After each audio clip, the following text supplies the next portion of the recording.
Bismillahirrahmanirrahim. Assalamualaikum warahmatullahi wabarakatuh. Teman-teman sekalian, alhamdulillah atas kudrah dan karunia Allah, kita pada kesempatan yang berbahagia ini bisa berjumpa kembali di ranah maya untuk mata kuliah ilmu pendidikan Islam. Kita menginjak di pertemuan ke-12 untuk materi 10 media dalam pendidikan Islam. Seperti yang kita ketahui bahwa memang Islam itu mengatur segala aspek kehidupan, mulai dari aspek yang mikro, yang kecil, apalagi aspek yang besar, yang makro. Spektrum kehidupan kita itu diatur dalam Islam, mulai mengenai masalah ibadah, hubungan kita dengan Allah, mengenai masalah muamalah, hubungan kita dengan sesama, masalah tarbiyah, masalah pendidikan, masalah yang lain pun dibahas, diatur oleh Islam. Termasuk di dalamnya adalah masalah politik, dibahas dalam fikih siasa, masalah pidana, dibahas dalam fikih jinayah. Jadi intinya bahwa setiap kehidupan kita, aspek kehidupan kita semuanya diatur oleh Islam. Nah, kaitan dengan tarbiyah, dengan pendidikan, ada satu komponen yang sama-sama penting yang mesti menjadi bahan perhatian buat kita, buat calon pendidik atau calon guru, yaitu media dalam pendidikan Islam.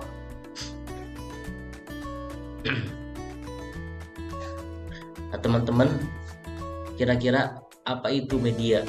Nah, Bapak akan menginjak ke slide pertama. Ini pengertian dari media. Nah, kata media ini berasal dari bahasa Latin dan merupakan bentuk jama dari kata medium yang secara harfiah memiliki arti perantara atau pengantar. Perantara atau pengantar ini maksudnya antara pendidik dan juga peserta didik. Antara guru dengan siswa ada pengantar. Guru punya maksud menyampaikan pengetahuan, menyampaikan nilai kepada peserta didik, itu ada perantaranya. Supaya apa? Supaya efektif dan efisien, begitu. Jadi secara sederhana memang media ini bisa kita katakan sebagai perantara atau pengantar. Nah, selanjutnya menurut Zakiyah Derajat dikatakan bahwa media ini secara khusus ialah suatu benda yang dapat diindrai, khususnya penglihatan dan pendengaran, baik yang terdapat di dalam maupun di luar kelas, yang digunakan sebagai alat bantu atau penghubung media komunikasi dalam proses interaksi belajar mengajar untuk meningkatkan efektivitas hasil belajar siswa. Nah, kalau menurut pendapat ini, Zakiyah Derajat memberikan pemahaman lebih spesifik, lebih detail. Jadi media pembelajaran tersebut ialah suatu benda yang bisa dilihat oleh siswa. Tentu saja kalau tidak bisa dilihat oleh siswa, bagaimana bisa menjadi perantara, kan gitu. Khususnya media ini bisa dilihat, bisa didengar, bisa dilihat oleh mata, bisa didengar oleh telinga, yang dengan itu kemudian bisa mencapai efektivitas dalam belajar. Dan dalam pengertian ini pula, media itu sebagai alat komunikasi dari guru kepada murid. Komunikasi, karena yang namanya pembelajaran itu sebetulnya ada proses interaksi, antara guru dan siswa. Nah, ini kan yang menjadi nilai tersendiri kenapa kemudian pembelajaran luring itu masih sangat diperlukan dalam konteks komunikasi.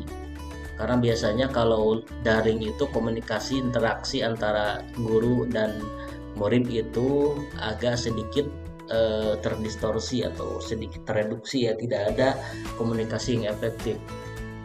Kalau langsung itu guru akan menyampaikan komunikasi dengan efektif. Nah, jadi menurut Zakiyah Derajat ini bahwa yang namanya media itu harus benda yang bisa diindrai, utamanya oleh indera mata dan indera telinga. Nah, kemudian menurut National Education Association, media itu adalah sebagai bentuk-bentuk komunikasi, baik literal maupun audio visual serta peralatan. Media hendaknya dapat dimanipulasi, dapat dilihat, didengar, dan dibaca. Jadi kalau menurut asosiasi ini, media bukan sebatas benda, tapi juga bentuk-bentuk yang lain juga bisa masuk dalam media, asalkan apa tadi? Asalkan intinya bisa menjadi perantara, bisa kemudian memberikan impact yang positif dalam hal efektivitas pembelajaran. Bisa bentuk komunikasi apapun, baik literal itu tulisan, maupun audio visual, pendengaran yang bisa dilihat, pendengaran atau video gitu, serta peralatan benda akan gitu. Kemudian menurut pengertian ini, media juga harus bisa dimanipulasi, dapat dilihat, didengar, dan dibaca. Dimanipulasi ini bukan berarti konotasinya tidak negatif, tapi ini konotasi positif. Artinya dengan media ini si anak, siswa atau murid ini bisa lebih efektif menerima pesan yang disampaikan oleh guru begitu. Nah, kemudian media itu, kalau tadi kita sudah mengetahui pengertian menurut Jakia Derajat, menurut Asosiasi Pendidikan.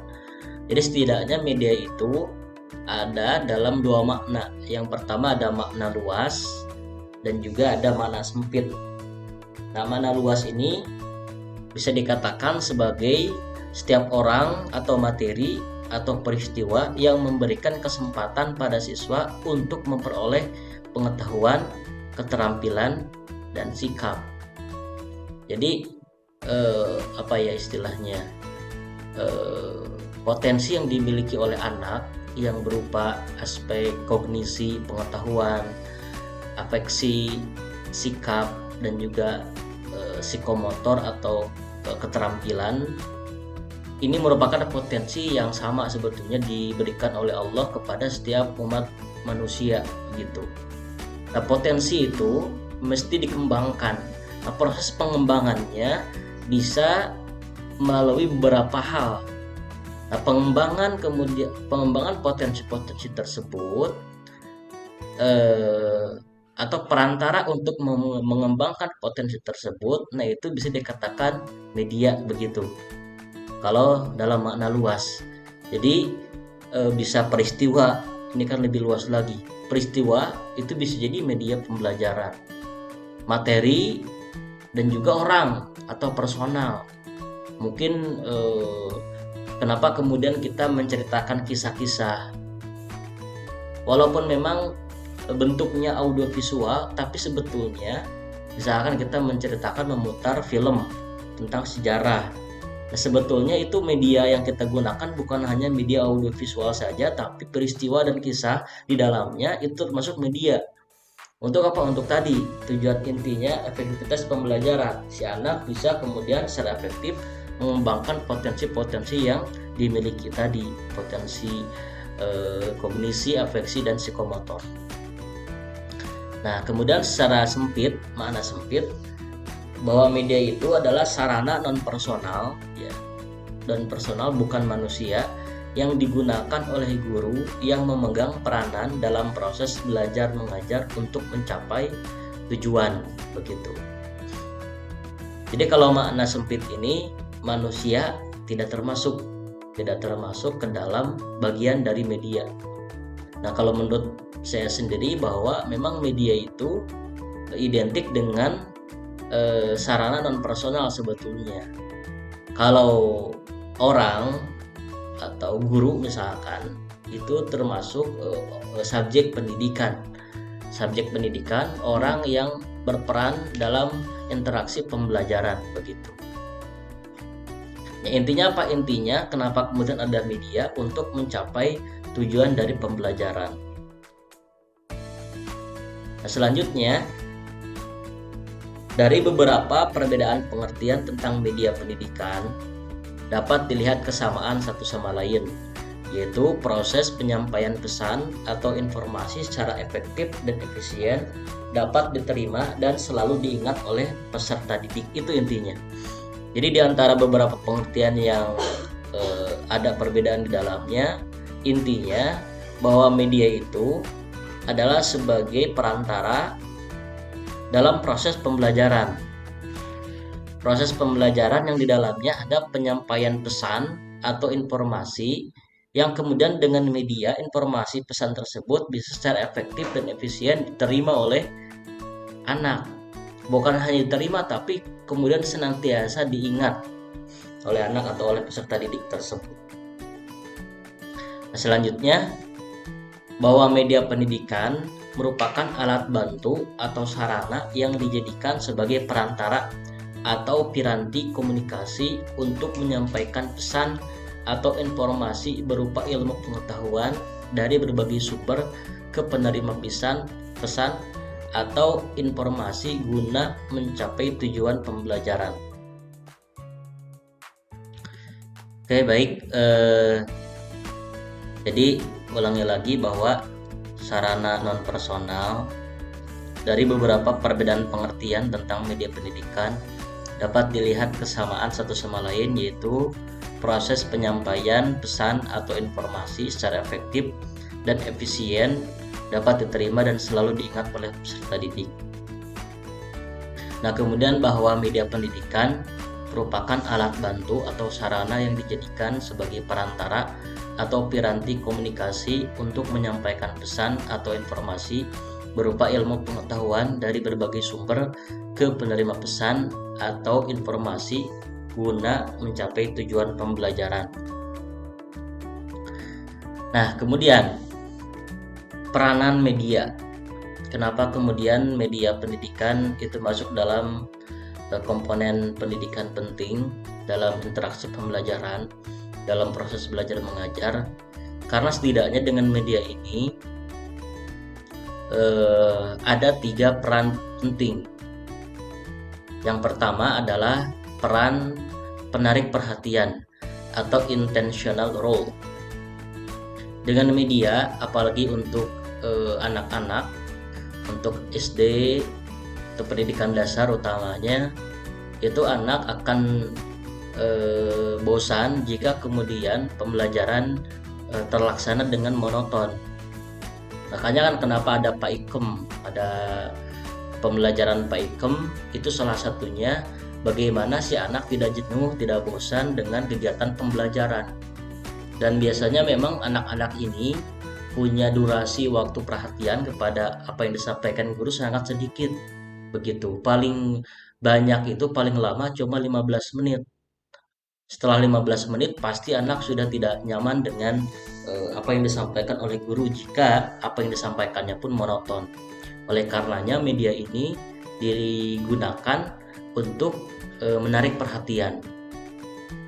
Kalau misalkan kita dalam pelajaran PAI yang diajarkan aspek historis atau sejarah, maka supaya menarik perhatian, tampilkanlah video pembelajaran tentang sejarah begitu. Insya Allah anak akan semakin terpusat perhatiannya kepada apa yang dia lihat. Coba bayangkan kalau misalkan kalian mengajarkan sejarah atau sirah Nabawi misalkan dengan ceramah saja gitu, ceramah dulu, pasti anak bosan dan fokus anak tidak akan selamanya ke kita, tidak akan selamanya dengan apa yang disampaikan begitu. Jadi lebih baik menggunakan media, lebih efektif menggunakan media supaya dalam rangka menarik perhatian.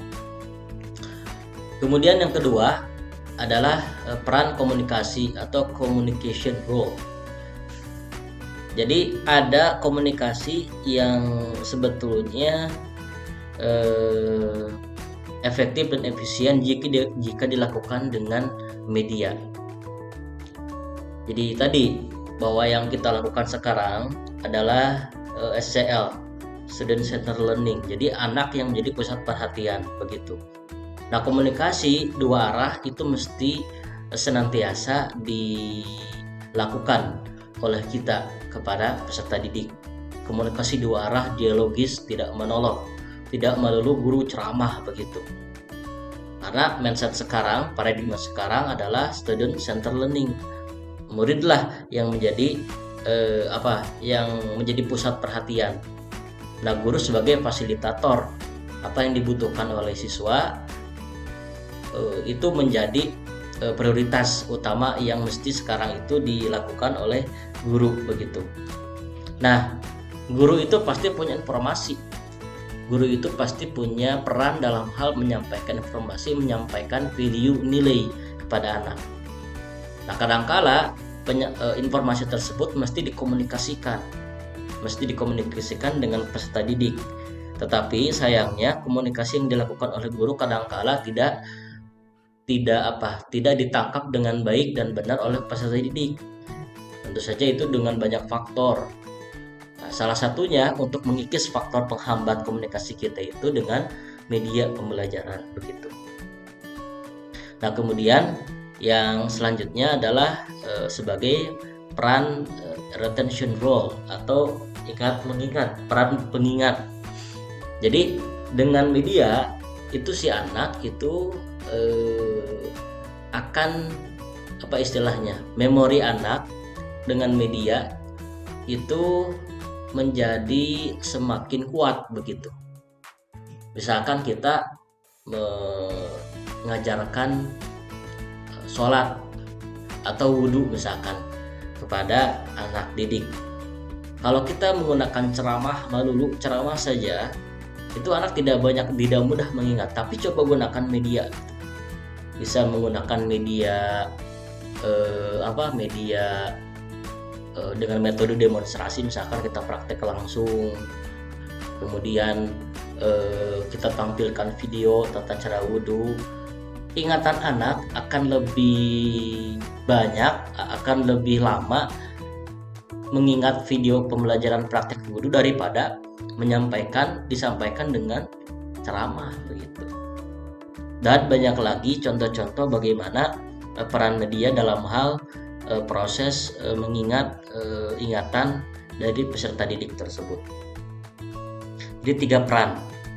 Selanjutnya, Bapak ingin sampaikan pendidik kaitan dengan bagaimana kita kaitan dengan media pembelajaran. Jadi media itu kan sarana atau perantara. Kita punya pesan, kita misalkan penyeru atau dai ya, ada mad'u. Mad'u itu artinya orang yang diseru. Dalam hal ini mungkin murid. Di kita ada pesan, ada informasi atau ada nilai, ada value, mesti disampaikan kepada mad'u kita, yaitu murid. Nah, supaya pesan kita tersampaikan dengan efektif, tentu saja ada media, ada perantara. Nah, media-media ini kalau dalam konteks Al-Quran misalkan sedikit diulas oleh Allah dalam Quran surat An-Nahl ayat 125. Bapak ambil dari tafsir Al-Quran Hidayatul Insan. Nah, kita coba sedikit telaah ya ayat ini kaitan dengan media pembelajaran tadi. A'udzubillahi minasyaitonirrajim. Ud'u ila sabili rabbika bil hikmah. Ajaklah ila sabili rabbika, kepada jalan Tuhanmu, bil hikmah, dengan hikmah, wal mau'izatil hasanah, dengan pelajaran yang baik, wajadilhum billatihi ahsan, dan dengan cara debat, tapi debatnya yang bermartabat begitu, yang baik. Nah, ada core-core-nya. Yang pertama adalah sabili rabbika, jalan yang lurus, jalan Tuhanmu yang lurus. Nah, di dalamnya mengandung ilmu yang bermanfaat dan amal yang soleh. Jadi mengajak itu ya, utamanya kita kan guru PAI ini nanti ke depannya, kepada siswa itu bukan hanya sebatas kita sebagai guru, mereka sebagai murid, selesai begitu di kelas. Tetapi sebetulnya substansinya adalah kita mengajak anak didik ke jalan yang lurus, ke jalan Tuhanmu yang lurus. Nah, jalan Tuhanmu yang lurus ini, jalan Allah ini, di dalamnya ada ilmu yang bermanfaat dan juga amal soleh. Jadi mengajak kepada anak itu, mengajak kepada peserta didik itu dengan ilmu yang bermanfaat dan juga dengan amal soleh. Bagaimana si anak ini bisa beramal dengan soleh, juga bisa menjadi anak yang punya ilmu yang bermanfaat ke depannya begitu.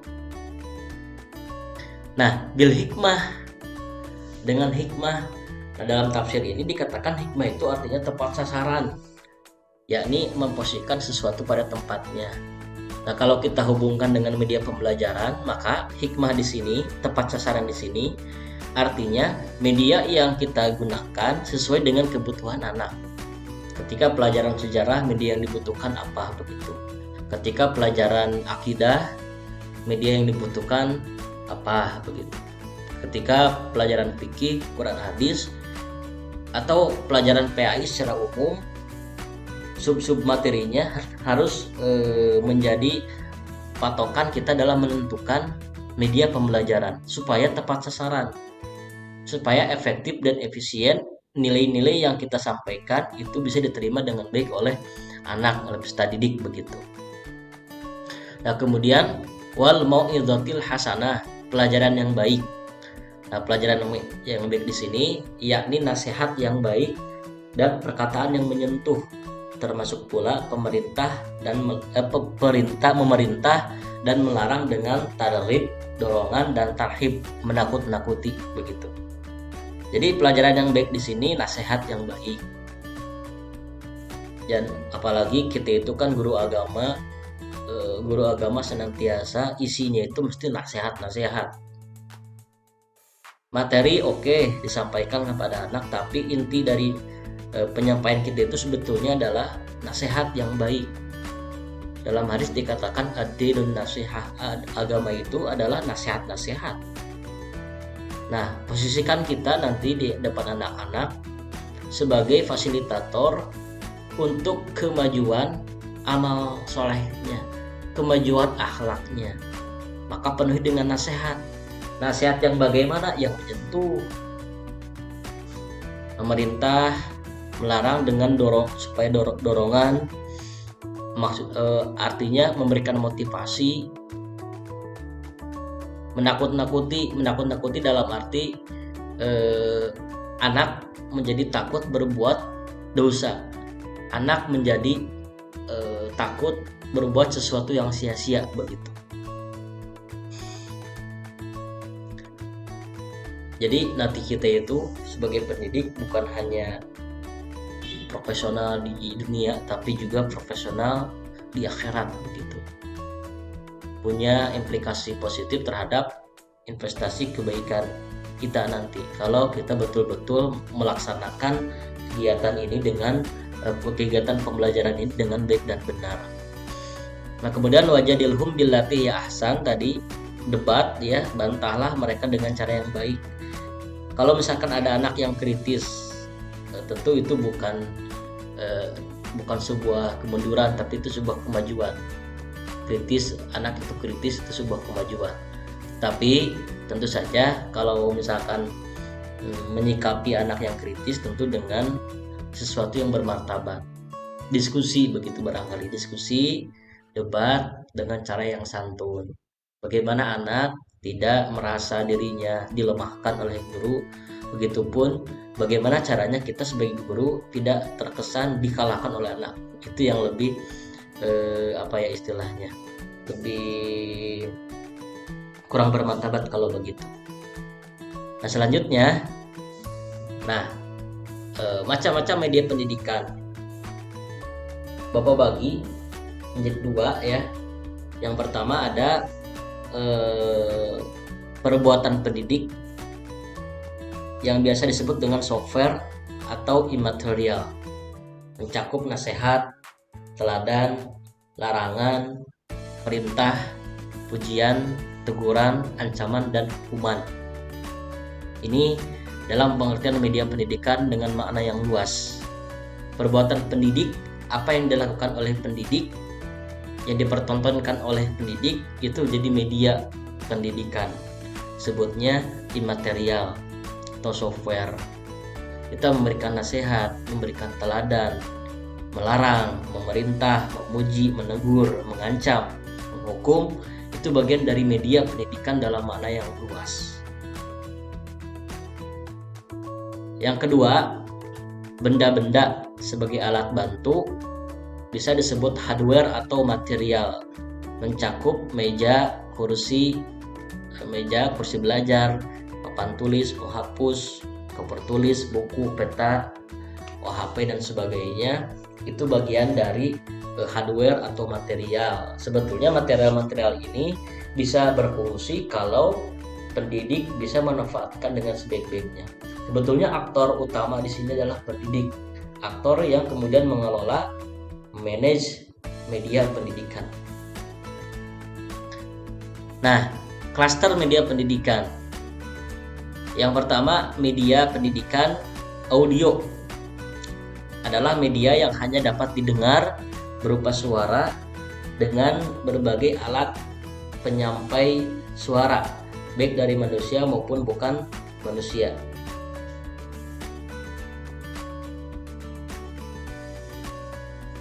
Nah, klaster media pendidikan. Yang pertama, media pendidikan audio adalah media yang hanya dapat didengar berupa suara dengan berbagai alat penyampai suara baik dari manusia maupun bukan manusia. Nah, dalil dalam Al-Qur'an yang berhubungan dengan suara sebagai penyimpan pesan, misalkan Al-Alaq ayat 1, Iqra, bacalah.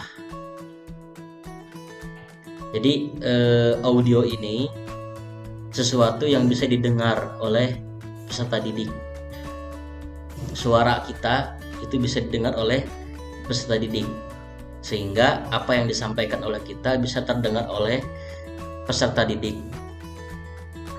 Nah, yang kedua, klaster yang kedua adalah visual. Seperangkat alat penyalur pesan dalam pembelajaran yang dapat ditangkap melalui indera penglihatan tanpa adanya suara dari alat tersebut. Nah, kalau visual itu apa yang disampaikan oleh guru, oleh kita itu dapat ditangkap melalui mata, begitu. Melalui mata. Misalkan misalkan video itu kan sesuatu yang bisa dilihat oleh mata. Video berarti ada dua klaster yang ada di dalamnya. Yang pertama ada audio, terdengar ceritaannya, juga ada cerita di dalamnya itu bisa dilihat oleh peserta didik, begitu. Nah, kemudian media pembelajaran yang dilakukan oleh Rasulullah SAW, ini contoh saja,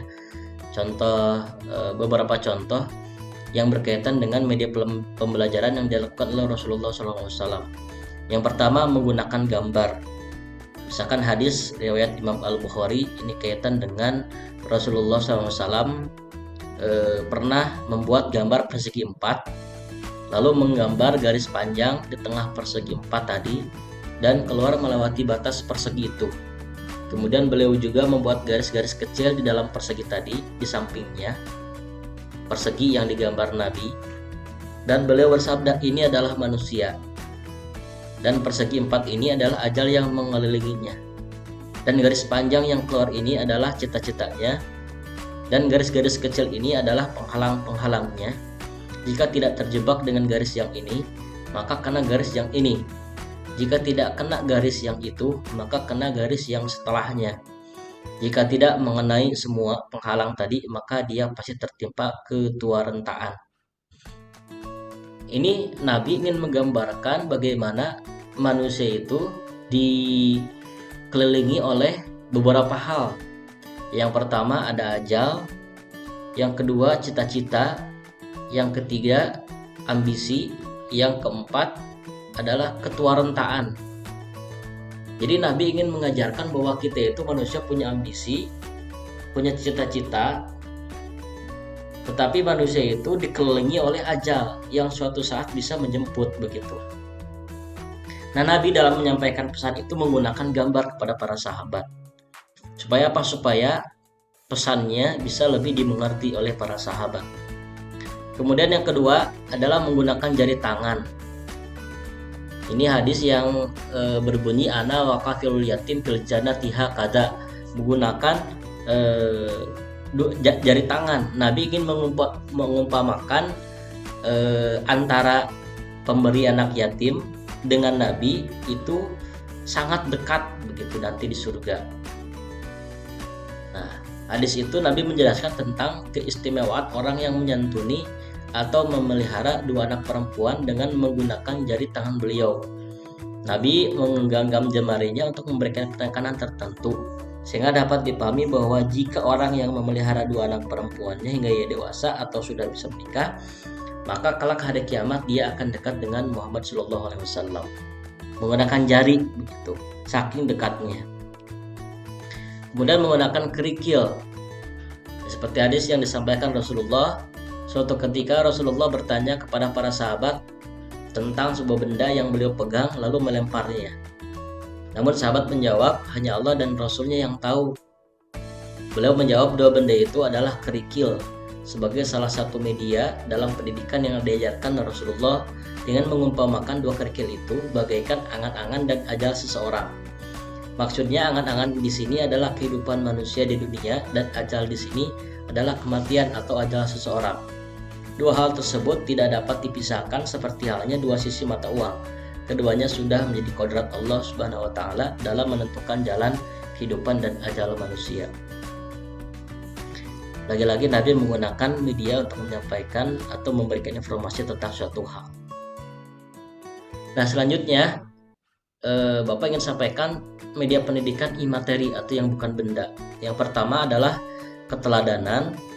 Contohnya ya, perintah dan larangan, ganjaran dan hukuman.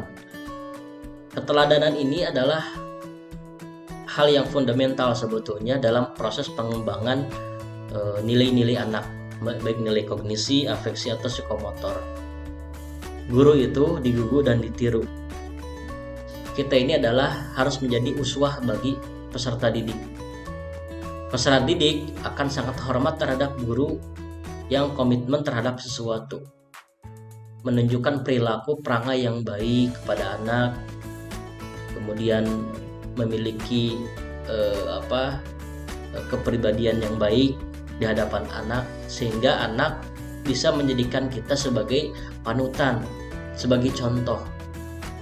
Kalau kita sudah memberikan contoh, kita tidak harus kemudian menyuruh anak. Kalau anak yang ngerti dengan sikap kita yang tulus, maka anak tidak usah dijejali dengan ceramah-ceramah. Cukup kita pertontonkan sikap kita.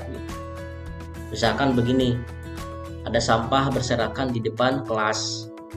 Guru gak harus kemudian menyuruh anak untuk memungut sampah. Guru cukup ambil sampah itu lalu buang. Insya Allah anak yang betul-betul menilai guru itu ikhlas, guru itu merupakan kepribadiannya, akan mengikuti apa yang dicontohkan oleh guru tersebut begitu.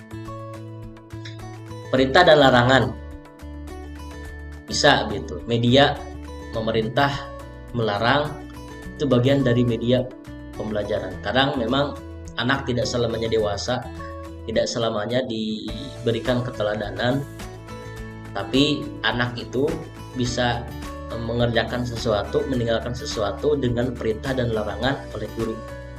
Apalagi guru itu sesuatu yang sangat dihormati sebetulnya di sekolah, sehingga apa yang diperintah, apa yang dilarang itu pasti dilakukan. Kemudian ganjaran dan hukuman atau reward and punishment.